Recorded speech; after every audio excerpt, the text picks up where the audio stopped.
Diz assim: o temor do Senhor é o princípio do conhecimento ou da sabedoria, em outros textos. Os loucos desprezam a sabedoria e a instrução. Aleluia. Pode estar sentados. Bom, a palavra hoje é sobre temor. Tá? E para a gente falar de temor, eu tenho que falar de 3 exemplos, que são 3 tipos de temor diferentes, né? Então existe o temor, por exemplo, de Elias, profeta. Existe o temor de Adão. E existe o temor da mulher de Jeroboão. São desses 3 temores que a gente tem vários exemplos na Bíblia sobre isso, mas eu queria falar hoje isso porque isso vai de encontro com o objetivo final, que é o objetivo da palavra dessa manhã. Então, Elias, vamos falar primeiro do temor de Elias. Elias, ele era um profeta de Deus, muito usado por Deus, que em determinado momento ele foi parar lá na caverna, um texto que muitas pessoas conhecem, com muitas dúvidas sobre se o que ele estava fazendo talvez fosse ou não da vontade de Deus, muitas dúvidas se talvez Deus estava com ele ou não, né? Ao ponto de duvidar do seu próprio ministério e colocar isso em xeque. E Deus ali dá uma experiência para Elias, e ele dentro da caverna, Deus fala: olha, sai para fora da caverna que eu quero falar com você, que eu quero tratar com você, que eu quero mostrar para você que se ainda tem alguma dúvida de que você é meu e de que eu tenho um trabalho na sua vida, eu quero que você entenda isso, Elias. E Elias, quando ele viu que Deus estava se mostrando para ele cobriu o seu rosto. Irmãos, isso é um temor. Mas qual é o temor de Elias? Porque Elias, apesar de estar com dúvidas, e isso é algo natural na nossa vida, né? Circunstâncias, alguns problemas, às vezes, dependendo do nosso temperamento, né? A gente sempre acha que a gente nunca está certo e digno de ser usado por Deus. E esse era o temor de Elias. E isso eu quero que você atente primeiro para isso, porque esse é do primeiro temor que a gente está falando aqui. Que Elias, apesar de tudo, ele se achava indigno. E isso é saudável. Mas isso começa a não ser mais saudável quando toma conta de mim, de você, ao ponto da gente deixar de ser usado por Deus, porque a gente sempre acha que não é capaz e não é digno de ser usado por Deus. E esse é o temor de Elias.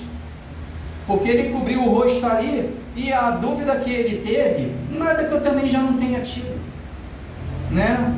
Nada que vocês também não tenham, ou já em algum momento da vida de vocês já tiveram, de achar que não são dignos da presença de Deus, de achar que, será que o que Deus quer para a minha vida é isso? Será que Deus realmente quer me usar na presença dEle? Será que realmente um dia eu vou talvez pregar uma palavra, eu vou conseguir evangelizar alguém com habilidade, ou que Deus realmente vai me tocar numa simplicidade? Mas será que de alguma forma eu, tímido, que não sei falar direito, tenho vergonha, ou eu que cometo erros e falhas e falo que não vou errar mais, e no outro dia talvez eu esteja cometendo o mesmo erro, será que eu que vou ser usado por Deus?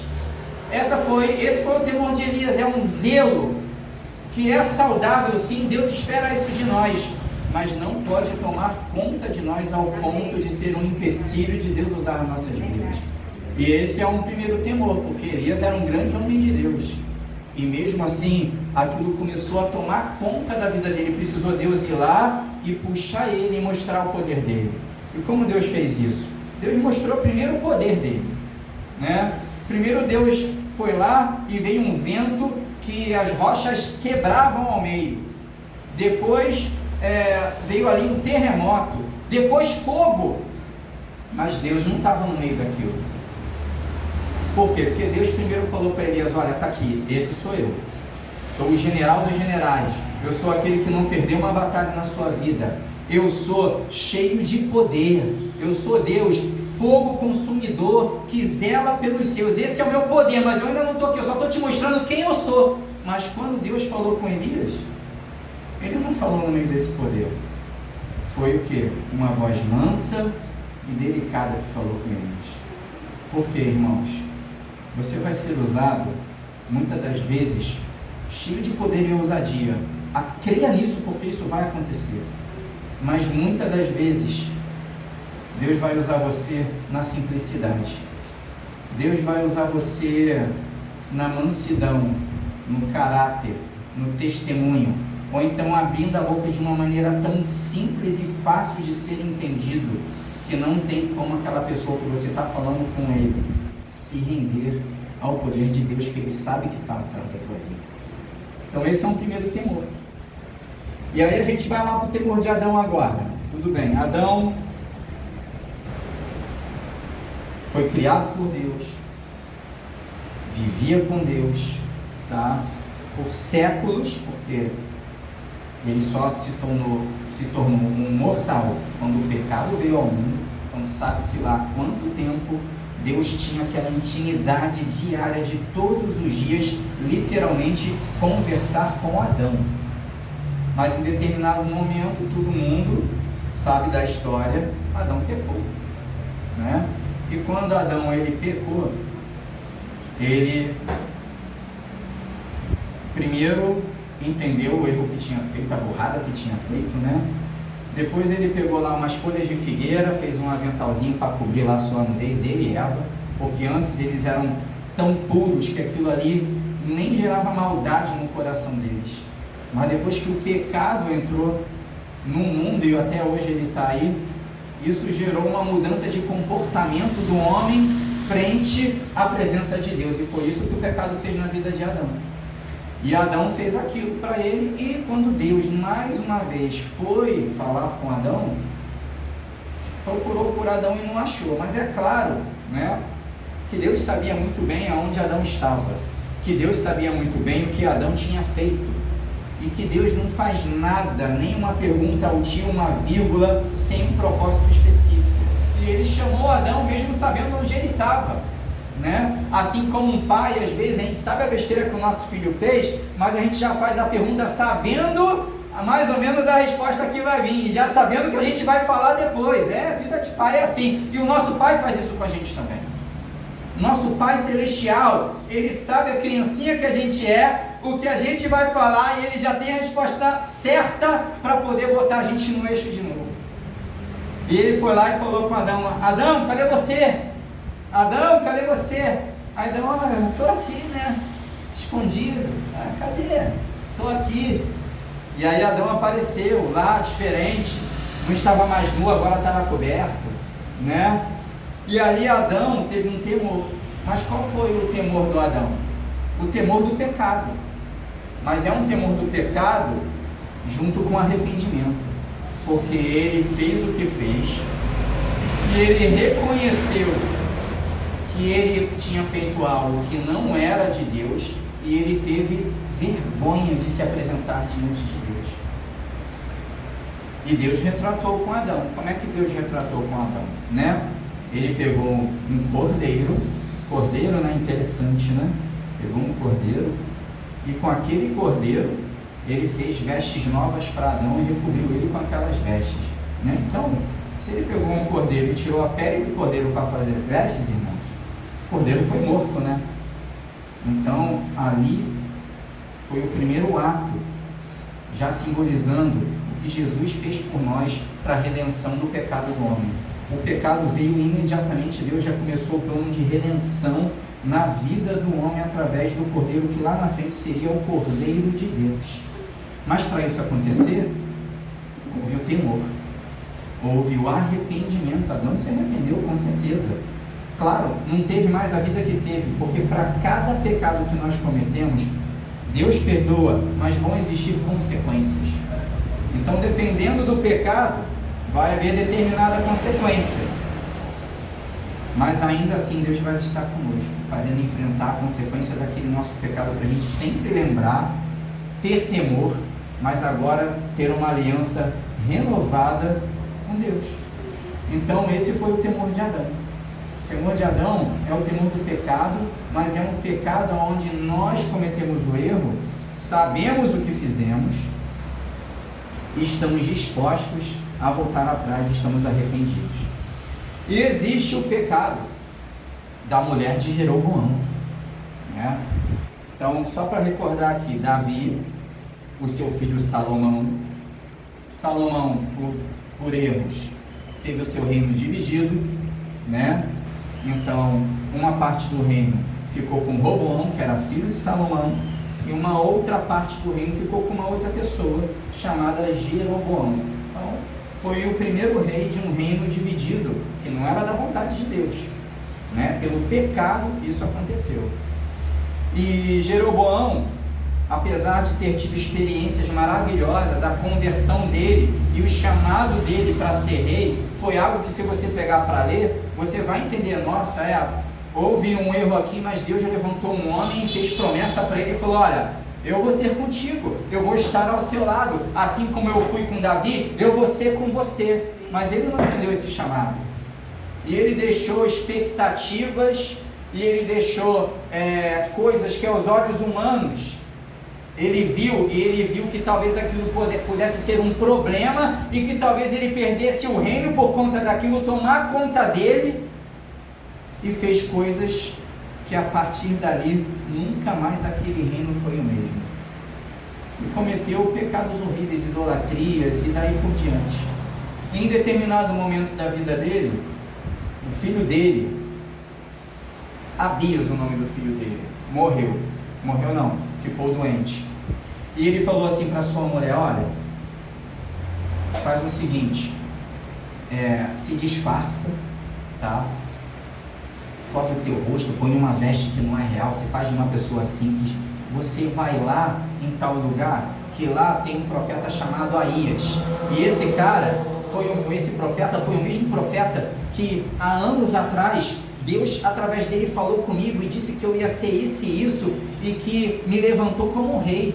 Então Deus é com aquele profeta, mas vai lá, para poder saber o que vai acontecer com o nosso filho, na expectativa talvez, vai lá, e aí Deus vai abençoar, e vai sarar, e vai curar o nosso filho.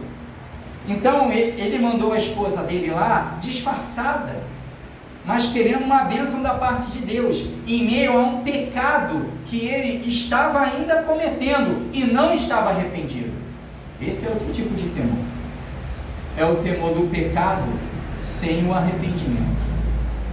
O temor do pecado, onde ou você está arrependido pela metade, ou você ainda não entendeu e acha que Deus ainda vai dar alguma coisa da parte dele para você, porque você está naquilo, mas você acha que não tem nada a ver, porque você já foi repreendido, e ele foi repreendido várias vezes, mas você está insistindo ainda naquele pecado, né? Mas você conhece Deus, como Jeroboão conhecia, e aí quando alguma coisa acontece, nós criamos expectativas da parte de Deus, mas em meio no que ainda estamos fazendo, e vamos buscar algo da parte de Deus, mas a gente busca procurar algo da parte de Deus de uma maneira, talvez querendo enganar Deus. Foi isso que Jeroboão fez, e ele mandou a mulher dele lá. E Aías, esse profeta, já era velho, e aí diz a palavra que os olhos dele já eram escurecidos, né? Já devia estar com catarata grau 5, com o olho lá já sem enxergar nenhuma, miopia de 10 graus, né? Não tinha nem óculos naquela época, não enxergava quase nada, né? Irmãos, mas quando Deus quer te usar, não importa a tua situação, Deus vai te usar. Porque aquele homem cego, profeta de Deus, Deus falou com ele, olha só, vai aparecer aí a mulher de Jeroboão, e ela está disfarçada, mas ó, fala com ela isso, que o que ela quer não vai acontecer, que aquela criança vai acabar morrendo porque ele está insistindo no pecado. E não deu outra. O cego, quando ele escutou os passos, antes dela bater na porta, o profeta, que quase não enxergava, falou para quem estava, olha, a mulher de Jeroboão está aí, ó. vai lá e fala com ela isso. E aí houve um pesar ali na vida daquele rei, porque eles tentaram enganar a Deus, dentro de um temor, mas é um temor na insistência do pecado. Ninguém engana a Deus, irmãos. Ninguém consegue enganar a Deus. Nós não podemos pedir as coisas de Deus dentro de um temor nocivo, dentro de um temor onde nós achamos que está tudo bem, mas sabemos lá no nosso fundo que não está. E aí a gente quer pedir de Deus do nosso jeitinho, achando que Deus vai também dar um jeitinho. Irmãos, isso é uma bola de neve. Deus é santo. Deus não compactua com pecado.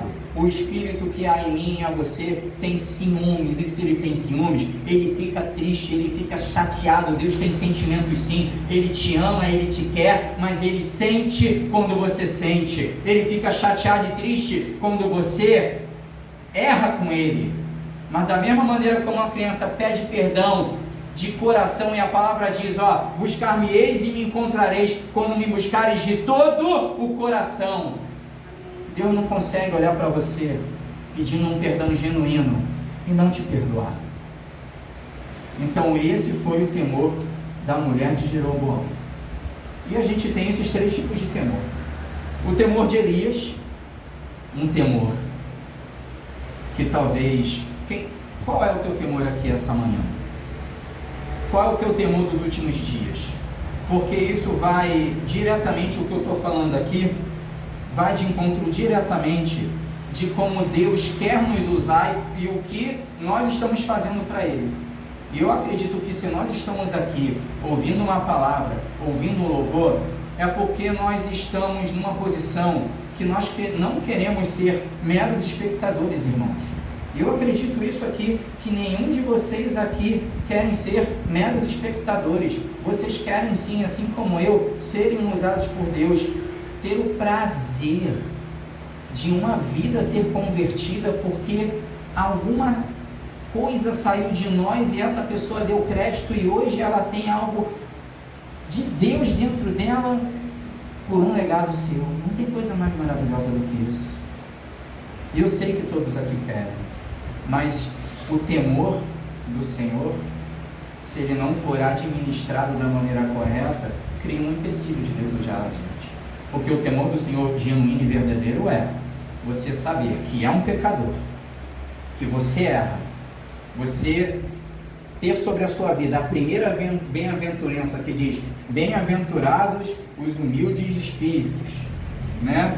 Em outras traduções, na João Almeida mesmo, raiz, bem-aventurados os pobres de espírito. E aí você vai ver, pobre de espírito? Eu perguntei isso da primeira vez que eu li, eu falei, pobre de espírito? A palavra diz que eu tenho que ter cheio do espírito. Como é que agora eu vou ser pobre? Eu vou ter pouco, eu quero ter muito. Então eu li aquilo inicialmente e não entendi, porque a letra mata, mas é o espírito que vivifica. Depois é que Deus me mostrou, ele falou, calma aí, cara, agora eu estou entendendo esse negócio aqui. Porque agora eu entendo que eu estou buscando, eu estou me enchendo, mas eu sempre vou me colocar numa posição de que a minha taça ela nunca vai transbordar, porque sempre eu vou precisar e ser necessitado da presença de Deus. Humilde, pobre de espírito. Esse é o temor do Senhor genuíno, verdadeiro. Você está lá, você está sendo usado, Deus preenchendo a tua boca, e disso independe, grave o que eu estou te falando, independe da tua situação hoje. Independe. Não importa se você financeiramente não está bem para pregar que Deus vai abençoar as finanças da outra pessoa, porque não se trata de você, se trata do que Deus vai fazer na pessoa e no tempo correto e certo em você, e você tem fé nessas palavras. Não se trata de você estar enfermo e como eu cometi esse erro e você não poder orar para Deus curar uma pessoa, porque o temor vai bater em você. Eu estou enfermo, como é que eu vou orar para a pessoa? Que testemunho é esse que eu vou ter? Irmãos, Timóteo era enfermo e foi um grande pastor na presença de Deus, instruído por Paulo, né? Samuel adoeceu e morreu de uma enfermidade, grande profeta de Deus. Irmãos, não importa se você está enfermo, seja lá com o que for, não quero saber. Eu quero saber que a unção que está em você, Deus, Ele pode te curar e você vai abrir a tua boca independente da tua condição, e Deus pode sim, ainda que você esteja debaixo daquilo, sem entender nada, Deus vai usar você e vai curar aquela pessoa. Isso é o poder de Deus. É um poder, como diz, que para o mundo é loucura, e que se isso for de certo aqui em você, você não vai entender a loucura do Evangelho e vai cair numa razão, e as coisas não vão acontecer. Você não vai abrir a tua boca, porque você sempre vai ter esse temor debaixo de você. Esse é o temor de Elias, esse é o temor. Se você bater no teu coração, você está sendo ali naquele momento, como Elias foi naquele momento. Não importa a tua condição.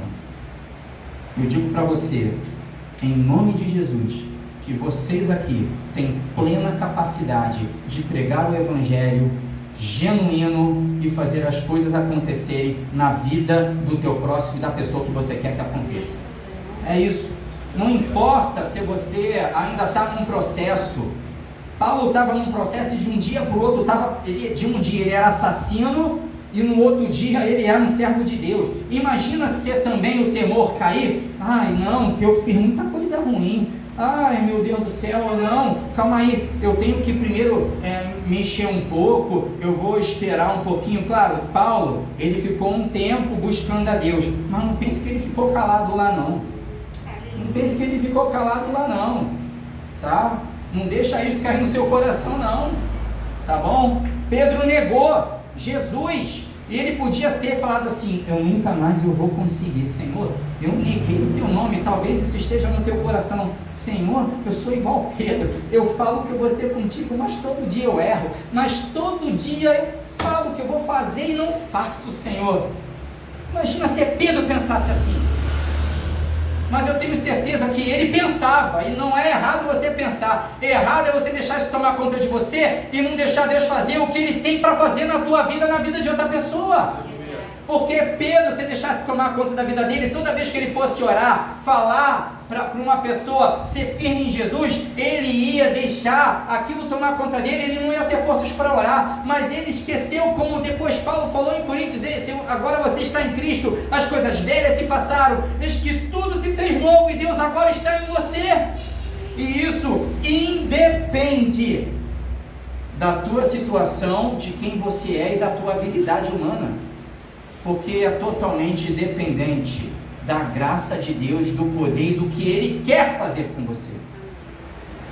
Esse é o temor genuíno. Então, o temor de Elias é quando você está na presença de Deus, está com as dúvidas que são normais, mas agora você está fazendo o que Elias fez naquele momento, deixando as circunstâncias e as dúvidas começar a te dominar e a dúvida começar a bater. E aí você vai para a caverna e fica lá escondido. Até quando você vai ficar escondido na caverna? Até quando você vai ficar lá esperando uma manifestação divina de um profeta? Jesus já veio por você, ali era a velha dispensação. Você está agora debaixo de uma dispensação que Deus até pode usar alguém para te despertar, mas esse despertar, ele já aconteceu há 2024 anos atrás, quando Jesus Cristo morreu por mim e por você. Então, até quando você vai deixar as dúvidas tomarem conta de você, e isso ser um bloqueio, um empecilho de você se achar indigno para Deus te usar? O outro temor é o temor de Adão. Você errou, talvez tenha errado feio, já se arrependeu, mas você acha que agora você não é digno. Você acha que agora você errou tão feio, você fez tanta burrada da parte de Deus, que agora você acha que você não é mais digno e capaz de carregar o nome de Jesus na sua vida. Irmão, se fosse por dignidade, se fosse por merecimento, nós não estaríamos aqui. Porque o erro que você comete, para mais ou para menos, é o erro que eu cometo. E esse tipo de temor, os dois ali, de Elias e de Adão são temores que por muito tempo, com altos e baixos, já dominaram na minha vida. Quanto tempo eu já deixei de pregar o Evangelho porque eu deixava o excesso de zelo tomar conta de mim e eu sempre achava que não era digno. Deus não pode me usar. Não, como é que eu vou falar isso? Não é assim. Ou então porque diversas vezes eu falo, Senhor, agora eu vou tomar cuidado, e aí daqui a uma semana eu falei, meu Deus do céu. E aí às vezes eu orava, Senhor, eu não tenho nem mais vontade de orar e de pedir perdão pela mesma coisa. Irmãos, pede perdão todo dia, porque você peca todo dia, eu também. Mas só não deixa isso tomar conta. Se você pecou, se você está arrependido, claro, faz a sua parte. Eu garanto para você que se você buscar as armas certas e que se você a cada dia deixar Deus fluir em você, independente da sua situação, automaticamente, sem você perceber, o erro vai diminuindo, porque você vai estar cheio de Deus. Percebe que o caminho não é você estar bom para Deus te usar, para você parar de errar. E sim, você todo errado, mas arrependido, deixar Deus te usar e consequentemente você errar menos e as coisas acontecerem e você ser como justo, que é como a luz da aurora que vai brilhando dia após dia mais, hora após hora, até ser um dia perfeito. É disso que a gente está falando. E tem o temor da mulher de Jeroboão. Peca e insiste no pecado. Esse nós devemos evitar. Porque se você fez o errado, você já foi instruído, você já puxaram a tua orelha, já te mostraram biblicamente, ainda que você ainda tenha dúvidas ou refute, mas a Bíblia também fala, irmãos, ora e peça a Deus para te mostrar. E anula a tua mente. E muitas das vezes, vai um conselho, que eu já fiz isso muitas vezes na minha caminhada. Ainda que você ache que esteja certo, se a pessoa que está tentando te alertar, você considera um grande homem de Deus e não tem nada aí de pecado no que ele está falando, irmãos, dá a voz e faz, e vê o que vai acontecer. Faz igual Gamaliel fez, quando foi questionado sobre aqueles homens. E aí falou, e aí Gamaliel, vamos matar ele, mas eles falam isso. Ele falou assim, acabou.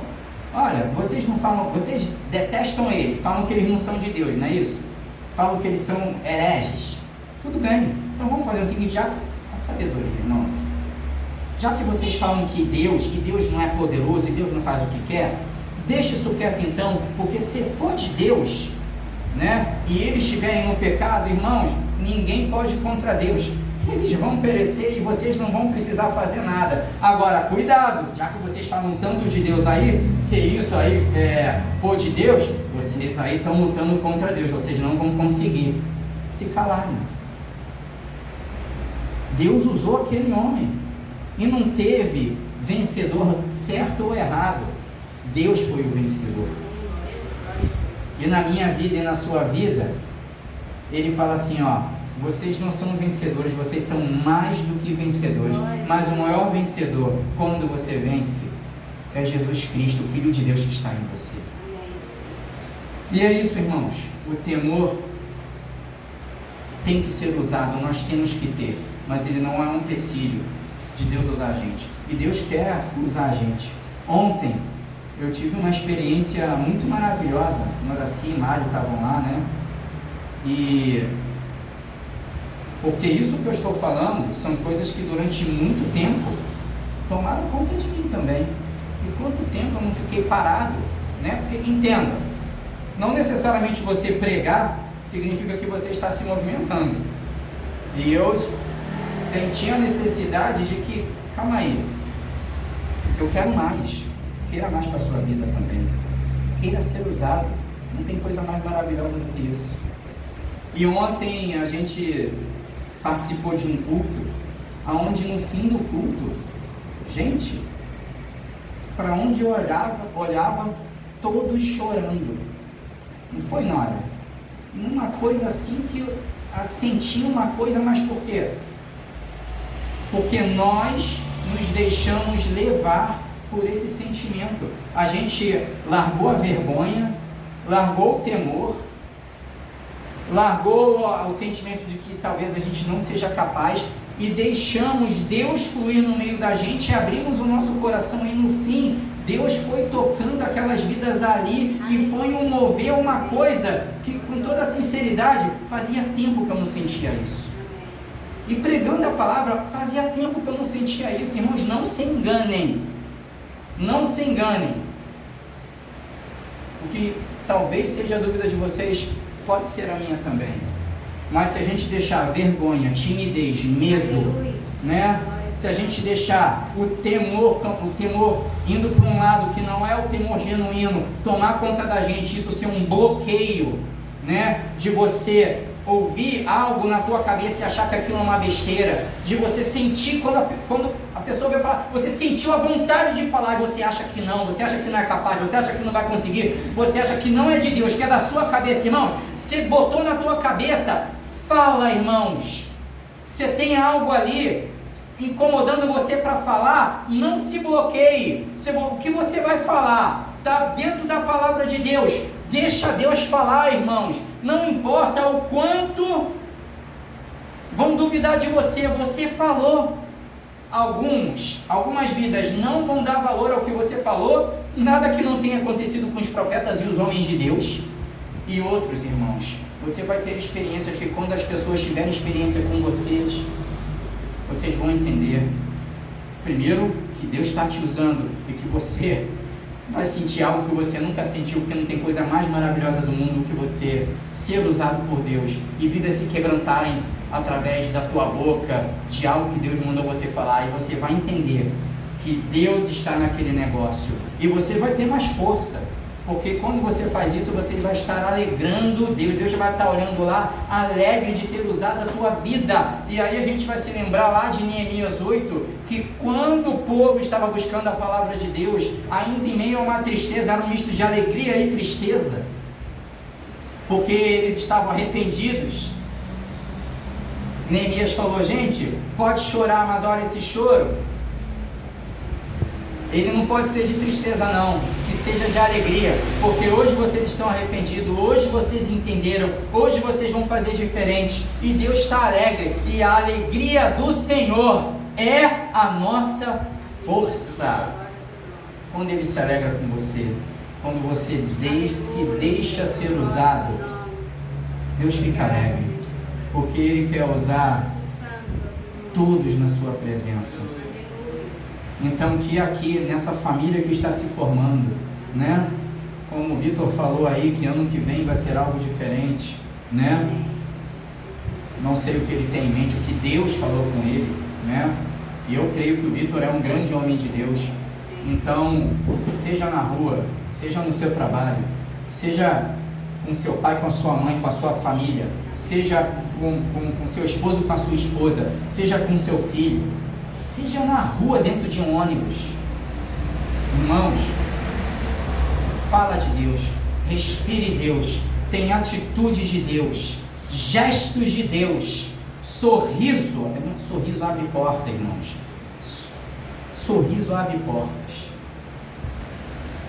Deixa Deus te usar e espera para ver o que vai acontecer na tua vida e o que Ele vai fazer através de você. Amém? E que o Senhor nos abençoe por essa palavra, em nome de Jesus.